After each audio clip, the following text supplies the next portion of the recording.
आप सभी को गुड इवनिंग स्टूडेंट्स। मैं हूं जितेंद्र कुमार मिश्रा। आप सभी का स्वागत है केपी इनोवेशन क्लासेस में। हिस्ट्री के बारे में हम लोग पढ़ रहे थे और आज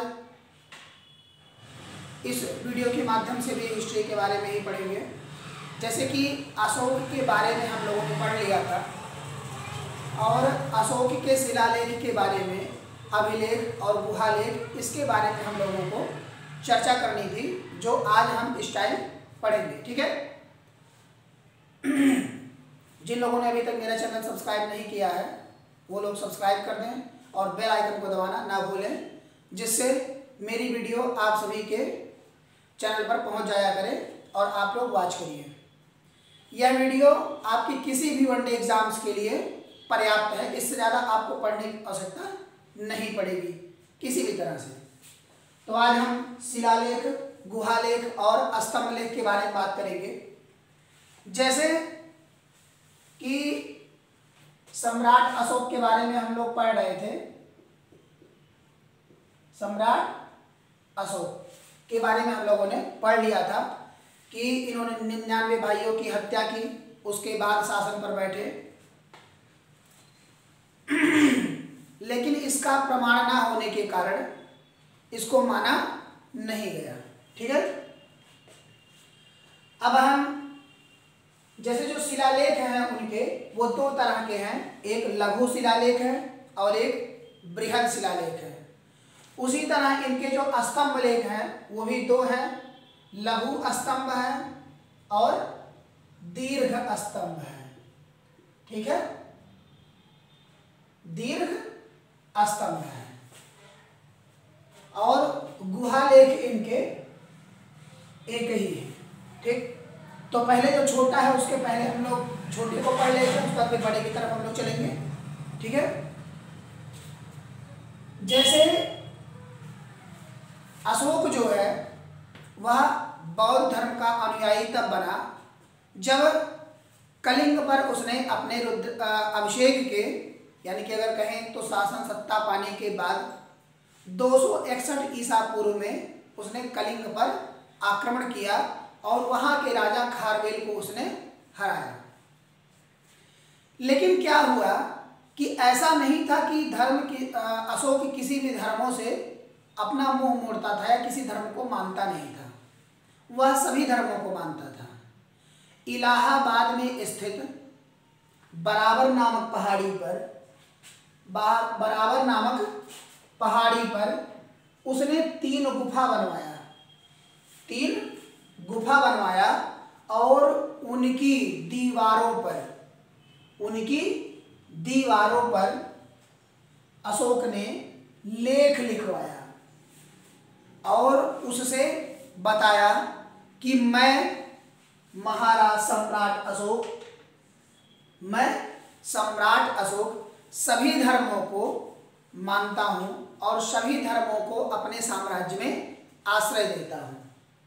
उनके पिता यानी कि बिंदुसार जो थे वो आजीवक संप्रदाय के अनुयायी थे और इलाहाबाद के बराबर नामक पहाड़ी पर आजीवक संप्रदाय के अनुयायियों के लिए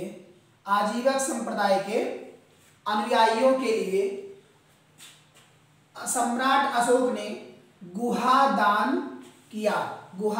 किया और 3 गुफाओं को बनवाकर जिनके नाम कर्ण चौपर या इनको कहीं कहीं कर्ण चौपरा मिलता है, उसके बाद सुदामा तथा विश्व झोपड़ी नामक स्थान प्रदान किया और उसमें उन सभी के रहने की सारी व्यवस्था तत्काल में मौर्य साम्राज्य के अधीन हुआ करती थी। कार्ले चैत्यगृह पुणे के बाणघाट पहाड़ियों में अवस्थित है। कहाँ है? बाणघाट पहाड़ियों में अवस्थित है। ठीक है। कार्ले चैत्यगृह पुणे के बाण घाट नामक पहाड़ियों में स्थित है। ठीक है। इसके बाद बौद्ध धर्म में चैत्य विहार के लिए एक अलग से अशोक ने जोड़ा, जिसको चैत्य त्योहार के रूप में मनाया जाता है। जिसे चैत्य त्योहार के रूप में बौद्ध धर्म में मनाया जाता है, उसको अशोक ने जोड़ा। उसको किसने जोड़ा? अशोक ने जोड़ा, और उसके फायदे और नुकसान के बारे में बता करके सही तरीकों से उनको बौद्ध धर्म में लगा दिया। अब इसके बाद क्या होता है कि अशोक के हम शिलालेखों के बारे में बात कर लेते हैं। और शिलालेखों में लघु शिलालेख और उसके बाद बृहद शिलालेख, उसके बाद स्तंभ लेख में पहले हम लोग लघु स्तंभ, उसके बाद फिर दीर्घ स्तंभ हम लोग पढ़ लेंगे। तो अभी शिलालेख में हम लोग कौन सा पढ़ेंगे? लघु शिलालेख। ठीक है, लघु शिलालेख हम लोग पढ़ लेंगे। उसके बाद हम लोग जो है आगे की तरफ पढ़ेंगे। ठीक है। इसमें सोपरा अभिलेख, इसमें पहला है सोपरा अभिलेख, जो ठाणे के महाराष्ट्र में मिला है। ठीक है, यानी कि अगर कहें तो महाराष्ट्र के ठाणे नामक स्थान पर सोपारा अभिलेख मिला हुआ है। ठीक है। उसके बाद दूसरा है एरागुड़ी अभिलेख आंध्र प्रदेश के कुर्नूल जिले में प्राप्त हुआ है। आंध्र प्रदेश के कुर्नूल जिले में प्राप्त हुआ है। ठीक है। अगला है मस्की। यह कर्नाटक के रायचूर जिले से प्राप्त हुआ है। कहाँ से? कर्नाटक के रायचूर जिले से प्राप्त हुआ है। कर्नाटक के कहाँ से? रायचूर जिले से प्राप्त हुआ है। ठीक है, रायचूर जिले से प्राप्त हुआ है। उसके बाद क्या है कि ब्रह्मी लिपि में अशोक के नाम का उल्लेख इन सारे अभिलेखों में किया गया है। जैसे पहला गुर्जरा अभिलेख। ठीक है, पहले क्या है? गुर्जरा अभिलेख, जो कि मध्य प्रदेश के दतिया नामक स्थान से प्राप्त हुआ है। मध्य प्रदेश से गुर्जरा, ठीक है, मध्य प्रदेश के दतिया नामक स्थान से गुर्जरा नामक अभिलेख प्राप्त हुआ है, जिसमें अशोक का नाम, अशोक उल्लेख किया गया है। वो भी कैसे? ब्रह्मी लिपि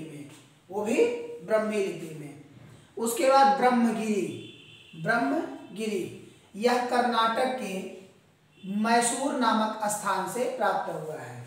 कर्नाटक के मैसूर नामक स्थान से प्राप्त हुआ है। उसके बाद भब्रू, अगला है भब्रू। ठीक है, भब्रू जो है वह राजस्थान के बैराट नामक जिले से प्राप्त हुआ है। भब्रू जो है वह राजस्थान के बैराट नामक जिले से प्राप्त हुआ है। इसमें भी अशोक का नाम ब्रह्मी लिपि में अशोक मिलता है। उसके बाद है अहरौरा अभिलेख। अहरौरा अभिलेख यह उत्तर प्रदेश के मिर्जापुर नामक स्थान से प्राप्त हुआ है। ठीक है, भब्रू अभिलेख जो है वह राजस्थान के अहरौरा अभिलेख उत्तर प्रदेश के मिर्जापुर नामक स्थान से प्राप्त हुआ है। मिर्जापुर नामक स्थान से प्राप्त हुआ है। ठीक है, उसके बाद अगला है सासाराम। यह बिहार से प्राप्त हुआ है। और अगला है सन्नति। सन्नति, यह कर्नाटक से प्राप्त हुआ है, यानी कि कर्नाटक राज्य से प्राप्त हुआ है। तो ये आप सभी के समझ में आ गया होगा। ठीक है, उस पर आगे चलते हैं हम लोग। शाहबाज गढ़ी, शाहबाज गढ़ी, शाहबाज गढ़ी जो है आपका, वह शाहबाज गढ़ी जो है वह आपका अरमाइकी लिपि में पाकिस्तान में लिखा गया है। ठीक है, पाकिस्तान के पेशावर में अरमाइकी लिपि में लिखा गया है, अरमाइकी लिपि में लिखा गया है। शाहबाज गढ़ी के अरमाइकी लिपि में लिखा गया है, पेशावर नामक जिले से पाकिस्तान में प्राप्त हुआ है। उसके बाद है मानसहरा, मानसहरा, यह भी पाकिस्तान के हजारा नामक जिले से प्राप्त हुआ है, हजारा नामक जिले से प्राप्त हुआ है, जो कि अरमाइकी लिपि में लिखा गया है, जो कि कहाँ लिखा गया है, अरमाइकी लिपि में, अरमाइकी लिपि में। ठीक है, अरमाइकी लिपि में। उसके बाद है कालसी, कालसी लघु शिलालेख, जो यह आपके उत्तराखंड के देहरादून नामक स्थान से प्राप्त हुआ है, उत्तराखंड के देहरादून नामक स्थान से प्राप्त हुआ है। उसके बाद है गिरनार, गिरनार लघु शिलालेख, जो कि आपके गुजरात के जूनागढ़ नामक स्थान से प्राप्त हुआ है। गिरनार जो है वह आपके गुजरात के जूनागढ़ नामक स्थान से प्राप्त हुआ है। अगला है धौली शिलालेख, धौली लघु शिलालेख। ठीक है, यह आपके उड़ीसा से पुरी नामक स्थान में प्राप्त हुआ है, पुरी नामक जिले से प्राप्त हुआ है। अगला है जौगढ़। ठीक है, जौगढ़ लघु शिलालेख, जो कि उड़ीसा के गंजाम नामक स्थान से प्राप्त हुआ है, उड़ीसा के गंजाम नामक स्थान से प्राप्त हुआ है। तो ये थे आपके लघु शिलालेख और गुहालेख, ये आपके गुहालेख और ये आपके थे लघु शिलालेख। ठीक है, क्या थे, सम्राट अशोक के लघु शिलालेख। अब इसके बाद हम लोग बृहद शिलालेख पढ़ लेते हैं, उसके बाद स्तंभ लेख पढ़ेंगे। ठीक है, बृहद शिलालेख, उसके बाद स्तंभ लेख। ठीक है, बृहद शिलालेख और स्तंभ लेख।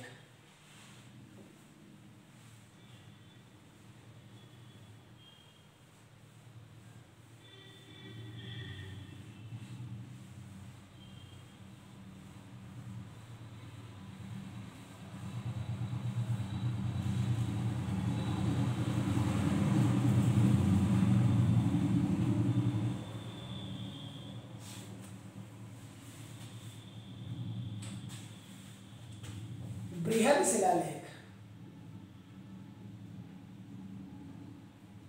बृहद शिलालेख। ठीक है, अशोक के जो बृहद शिलालेख हैं वह टोटल 14 शिलालेख हैं। कितने हैं, 14 शिलालेख। ठीक है, यह पूरे इनके 8 जगह से प्राप्त हुए हैं, 8 जगह से प्राप्त हुए हैं। इनके पूरे जो है 14 शिलालेख हैं, जो कि 8 जगह से प्राप्त हुए हैं और अलग अलग जगह में, अलग अलग जगह में अलग अलग भाषा में लिखे गए हैं।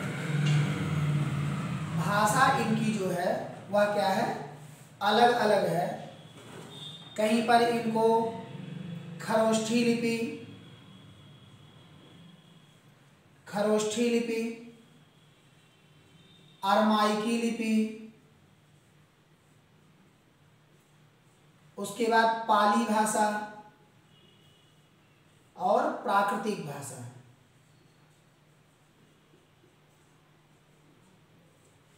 इन चार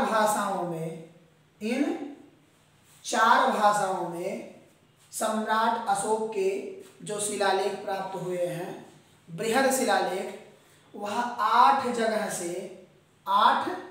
से 14 बृहद शिलालेख प्राप्त हुए हैं। ठीक है, तो हम एक एक करके एक शिलालेखों के बारे में पढ़ लेते हैं। ठीक है, एक एक करके एक शिलालेख के बारे में पढ़ लेंगे। ठीक है, अशोक के पहले शिलालेख में लिखा गया है कि सभी जो भी हमारी प्रजा है, सबके सब हमारी संतान हैं, सबके सब हमारी संतान हैं, और उनके लिए हम सदा तत्पर रहेंगे, उनके लिए हम सदा तत्पर रहेंगे। तो पहले शिलालेख में जो कहा गया है, पहला शिलालेख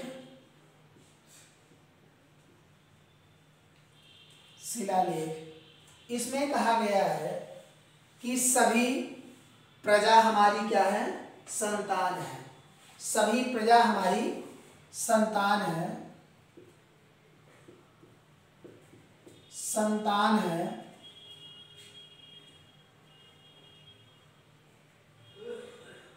संतान है, और पशु बलि की निंदा की गई है।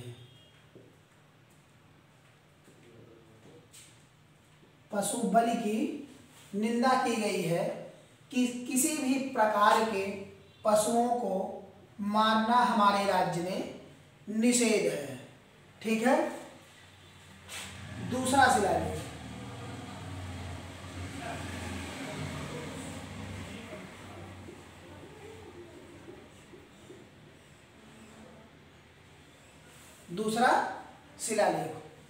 दूसरे शिलालेख में कहा गया है कि जितने भी गरीब परिवार या कोई भी है, उनके लिए अस्पताल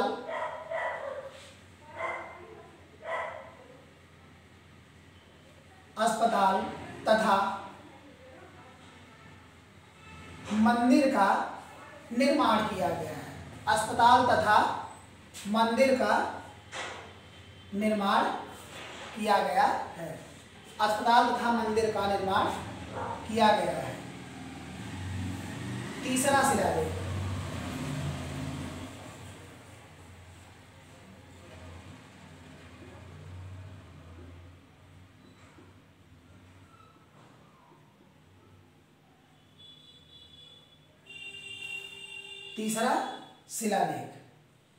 तीसरे शिलालेख में कहा गया है कि हर एक जितने भी राज्य के कर्मचारी हैं, जैसे यहाँ आपके लोकसभा विधानसभा में हर 5वें वर्ष चुनाव होता है, उसी तरह हर 5वें वर्ष राजकीय कर्मचारी जो हैं वह राजकीय दौरे पर जाएंगे।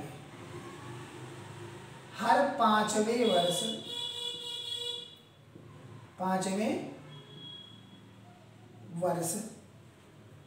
राजकीय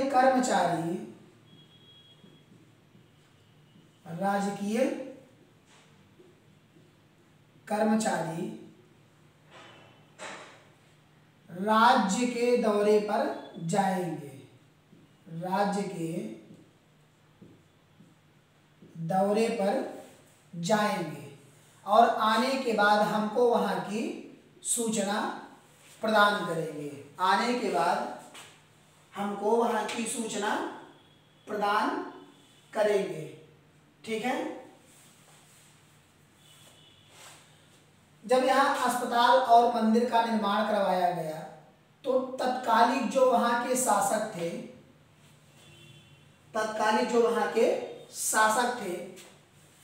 चेर, चोल, पांड्य तथा सतीय पुत्र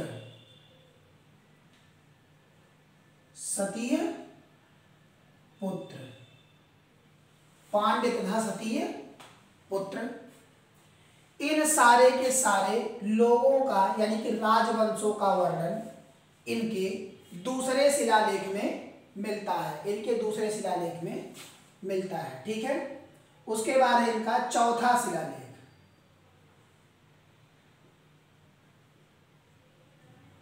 इनका क्या है? चौथा शिलालेख। ठीक है,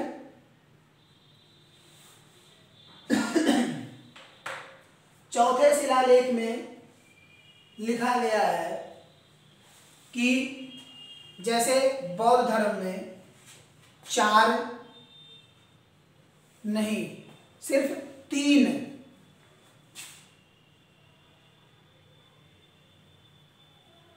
बुद्धं शरणं गच्छामि, धम्मं शरणं गच्छामि, संघं शरणं गच्छामि, 3 कहा गया है। तो तब के समय में भेरी धम्म की व्याख्या हुआ करती थी, जो कि अशोक ने कहा कि अब भेरी घोष की जगह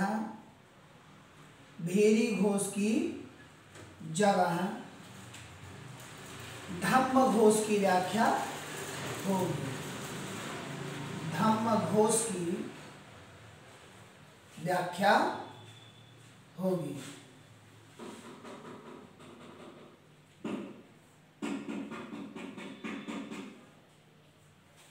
भेरी घोष की जगह क्या होगी? धम्म घोष की व्याख्या होगी। ठीक है, ये सम्राट अशोक ने उस समय कहा कि अब भेरी घोष की जगह क्या होगा? धम्म घोष होगा, भेरी घोष की जगह धम्म घोष होगा। 5वां शिलालेख,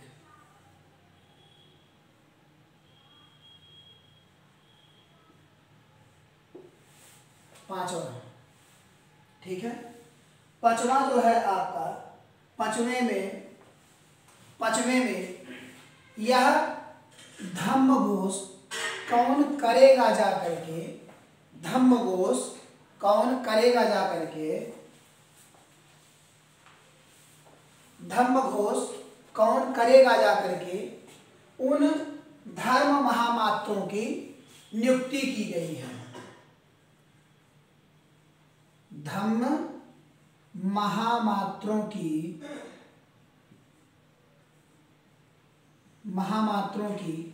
नियुक्ति की गई है।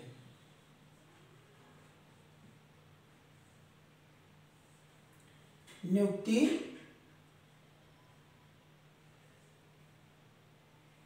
की गई है, धर्म महामात्रों की नियुक्ति की गई है। ठीक है, उसके बाद है 6वां शिलालेख।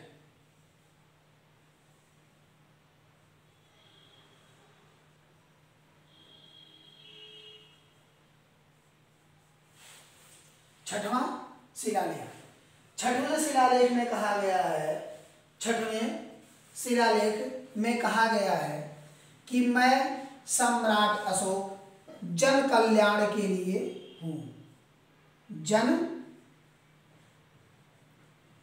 कल्याण के लिए हूं, और कोई भी व्यक्ति हमसे इस प्रयोजन से मिल सकता है कि वह जन का कल्याण चाहता है।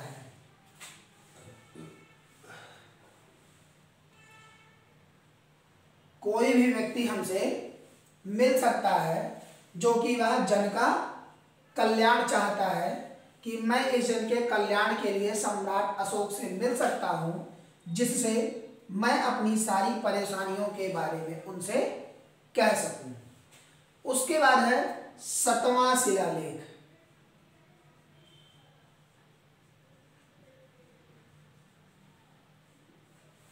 7वां शिलालेख। 7वें शिलालेख में लिखा गया है कि सभी धर्मों का, यानी कि जितने भी धर्म अशोक के समय में थे, उन सभी धर्मों का,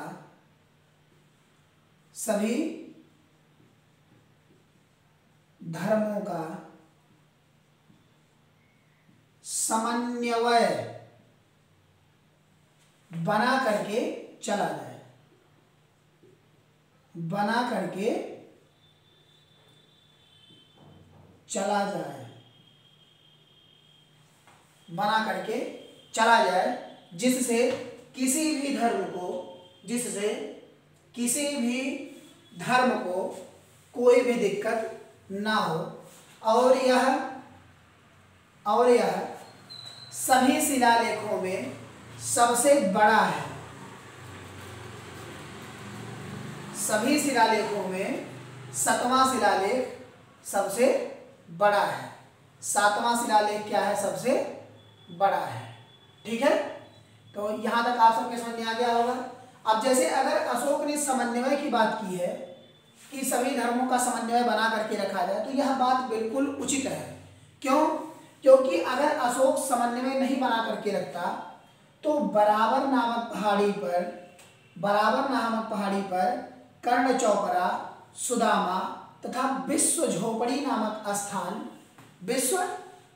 नामक स्थान इलाहाबाद में कभी भी जैव संप्रदाय को बना करके वह नहीं देता। और कार्ले चैत्य गृह जो है पुणे के बाण घाट में पहाड़ियों में अवस्थित जो मिला है वह भी अशोक की ही देन है। और चैत्य जो इसने एक त्योहार चलाया अशोक ने, उससे भी यह पता चलता है कि यह सभी धर्मों को समान रूप से सम्मान करता था। किसी भी प्रकार के किसी भी धर्म को इसने कभी भी हानि नहीं पहुंचाई, कभी भी इसने किसी भी धर्म को हानि नहीं पहुंचाई। तो ऊपर आप लोगों का नोट हो गया होगा, मैं इसको मिटा देता हूं, फिर आगे की तरफ हम लोग 8वां शिलालेख पढ़ते हैं।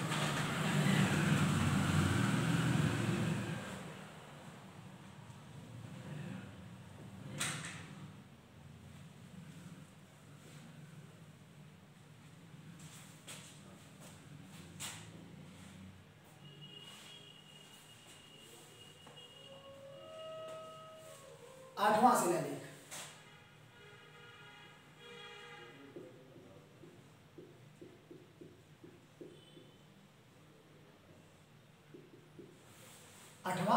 शिलालेख ठीक है। 8वां शिलालेख क्या है?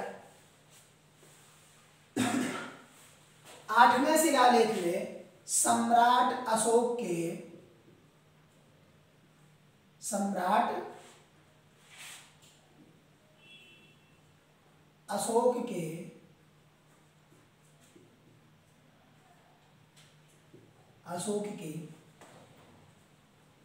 धार्मिक यात्रा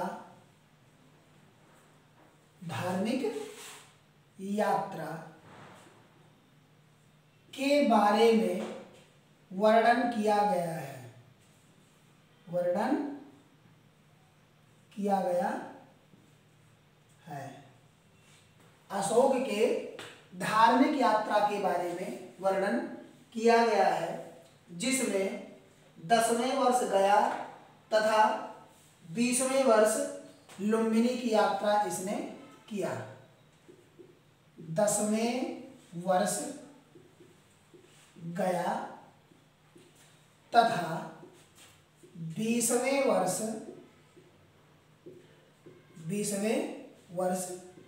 लुम्बिनी की यात्रा किया।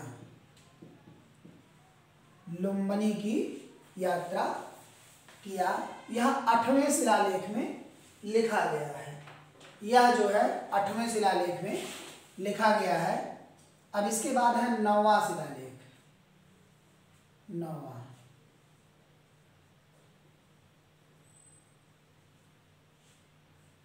9वां शिलालेख 9वें शिलालेख में कहा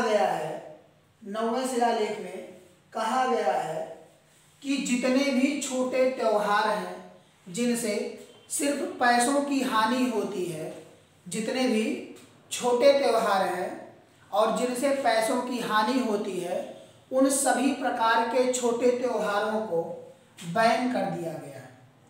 छोटे त्योहार को प्रतिबंधित कर दिया गया है। प्रतिबंधित कर दिया गया।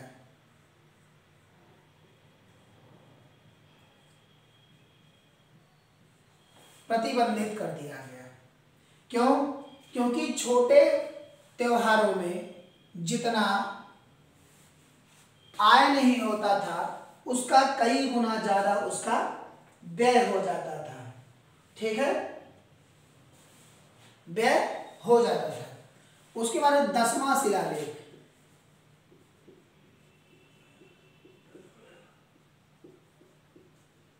10वां शिलालेख। जब 10वां शिलालेख लिखवाया गया, जब 10वां शिलालेख लिखवाया गया तो उस 10वें शिलालेख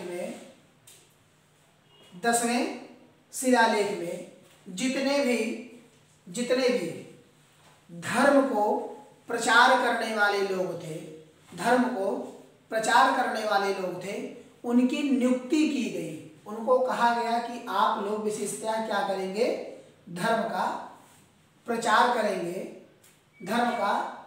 करेंगे। तो धार्मिक महामात्यों की नियुक्ति की गई। ठीक है, और उसके महत्व के बारे में कहा कि इसके महत्व के बारे में बताओ। ठीक है, तो धम्म के महत्व को बताया गया है। 10वें शिलालेख में धम्म के महत्वों को बताया गया है। धम्म के महत्वों को क्या किया गया है? बताया गया है। ठीक है, धम्म के महत्वों को बताया गया है। अब है 11 नंबर, 11वां शिलालेख।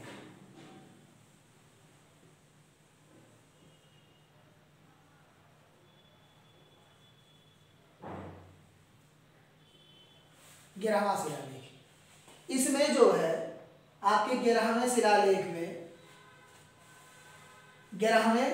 शिलालेख में कहा गया है कि जितने भी धर्म के अनुयायी हैं, चाहे वह ब्राह्मण हो, चाहे वह किसी भी धर्म के या किसी भी संप्रदाय के हो, उन सभी को ना सताया जाए। यानी ब्राह्मणों को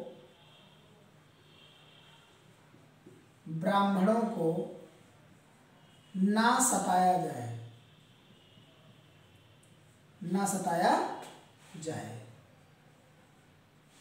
ब्राह्मणों को ना सताया जाए। उसके बाद है 12वां शिलालेख।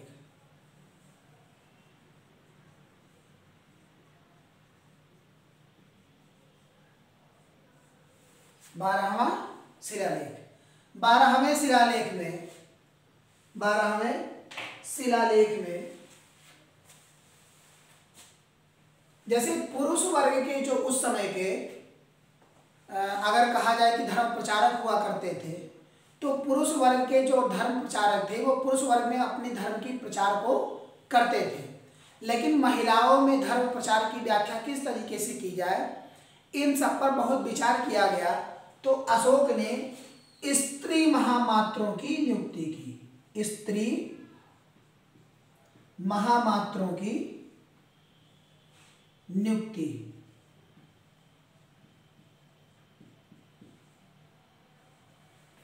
स्त्री महामात्रों की नियुक्ति की। ठीक है, और उस नियुक्ति के बारे में बताया।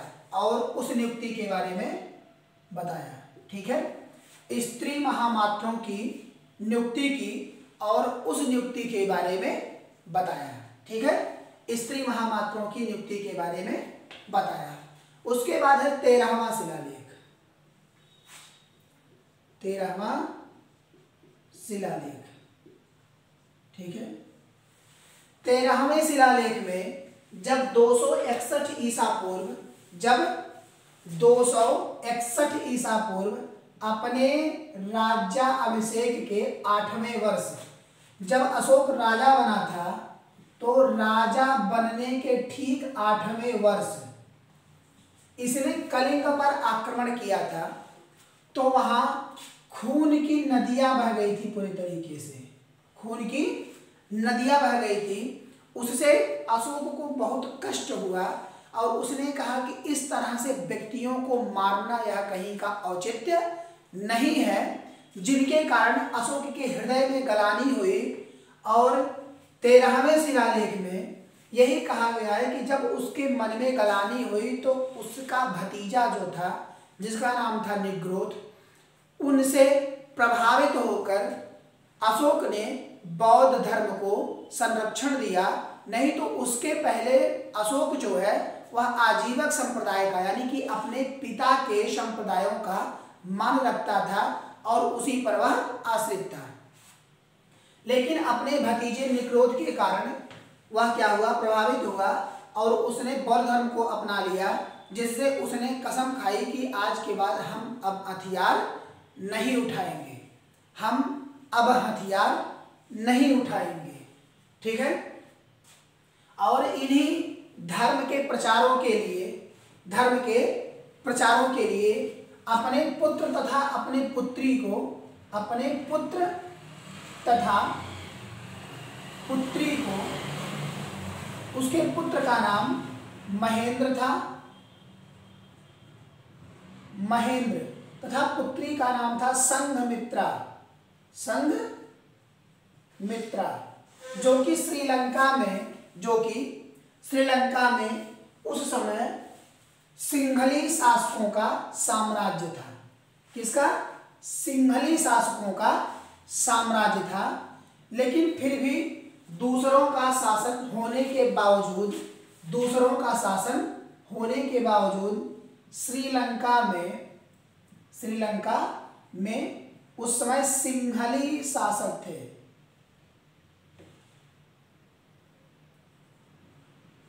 सिंहली शासक थे और उनमें बौद्ध धर्म के प्रचार के लिए, बौद्ध धर्म के प्रचार के लिए अपने बेटा महेंद्र तथा बेटी संघमित्रा को अशोक ने भेजा कि जाओ और श्रीलंका में बौद्ध का प्रचार करना, बौद्ध धर्म का। ठीक है। तो 13वें शिलालेख में अशोक के हृदय परिवर्तन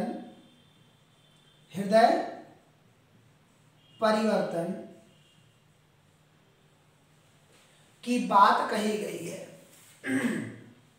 हृदय परिवर्तन की बात कही गई है। और जो 14वां शिलालेख है, उस 14वें शिलालेख में जो इनका 14वां शिलालेख है, उस 14वें शिलालेख में कहा गया है, उस 14वें शिलालेख में कहा गया है कि अब मैं किसी भी व्यक्ति को अब मैं 14वें शिलालेख में जो कहा गया है, वो कहा गया है कि अब मैं किसी भी व्यक्ति को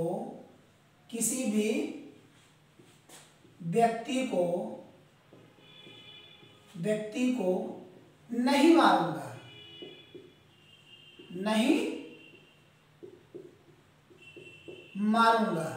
ठीक है। और नीति जो हमारी रहेगी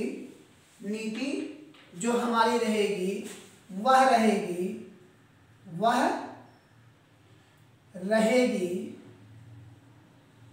रहेगी जियो और जीने दो, जियो और जीने दो। ठीक है। जियो और जीने दो। तो ये आपके जो है सारे के सारे गुहालेख और शिलालेख, लघु शिलालेख और दीर्घ शिलालेख पूर्ण हो गए। अब इसके बाद हम लोग स्तंभ लेख पढ़ेंगे। स्तंभ लेख में 2 तरह के स्तंभ लेख हैं। ठीक है। 2 तरह के स्तंभ लेख हैं, जो कि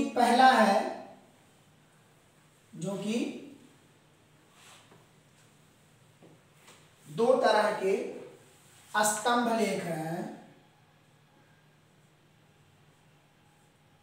स्तंभ लेख जो दो तरह के हैं, जो दो तरह के हैं। इसमें पहला है दीर्घ स्तंभ, दीर्घ स्तंभ, और दूसरा है लघु स्तंभ, लघु स्तंभ। पहला है दीर्घ स्तंभ तथा दूसरा है लघु स्तंभ, लघु स्तंभ। इसके बारे में हम लोग कल पढ़ेंगे, इसके बारे में हम लोग क्या करेंगे, कल पढ़ेंगे, ठीक है। तो आप सभी लोग हमारे चैनल से जरूर जुड़ें और किसी भी एग्जाम्स के लिए आप लोग ऑनलाइन होकर के हमारी वीडियोस को वॉच कर सकते हैं और देख सकते हैं। Thank you.